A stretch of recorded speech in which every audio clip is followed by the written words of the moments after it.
Hello everyone, তো চলো তোমাদের সাথে আমি কিছু পুরনো ভিডিও শেয়ার করি যেগুলো আমি ভিডিও করেছিলাম কিন্তু এডিট আর আপলোড করা একদমই হয়নি। প্রায় 2 মাস পুরনো এই ভিডিওগুলো। তো প্রতিদিনের মতো সেই দিনও অভিকে স্কুলে রেখে চলে গিয়েছিলাম বাজারে। বাজার থেকে প্রচুর সবজি আজকে বাজার করে নিয়ে এসেছি, যেগুলো মা বলেছিল। বাড়ি ফিরে দেখি একটা পার্সেল এসছে, যেটা আমি অর্ডার দিয়েছিলাম অভির জন্য একটা প্যান্ট অর্ডার দিয়েছিলাম, সেটাই এসছে। যেহেতু বাড়িতে ছিল না, তাই রান্নাগুলো আজকে আমাকেই করতে হলো। তারপরে মা আসার পথে অভিকেও স্কুল থেকে নিয়ে বাড়ি চলে এসেছিল। বাড়িতে এসে যেই দেখেছে ওর প্যান্টটা চলে এসছে, ওটা আগে পরার জন্য পুরো ব্যস্ত হয়ে পড়েছে। তাই ভাবলাম যে পরিয়ে একবার দেখেই নিই। কিন্তু আমি ভেবেছিলাম ওর ঠিকঠাক হবে, কিন্তু একটু লম্বাতে মানে লেন্থে একটু বড় হয়ে গেছে। কিন্তু মা বলছে যে থাক, সামনেবারও ঠিকঠাকভাবে পরতে পারবে।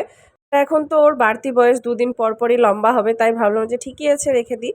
তো যাই হোক, তারপরে স্নান খাওয়া দাওয়া করে চলে গিয়েছিলাম পড়াতে। তারপর বাড়ি ফেরার পরে হাতে আজকে একটু সময় ছিল, তো ভাবলাম নিজের কিছু পুরনো জামা কাপড় যেগুলো শখ করে কিনেছিলাম সেগুলো একটু ট্রাই করে দেখা যাক। তো ট্রাই করে দেখলাম কিছু জামা কাপড় হলো আর কিছু হলো না। এগুলো আমার খুব প্রিয় জামা কাপড়, যেগুলো আমি শখ করে কিনেছিলাম, কিন্তু এখন ওজন বেড়ে যাওয়ার কারণে আর পরতে পারি না।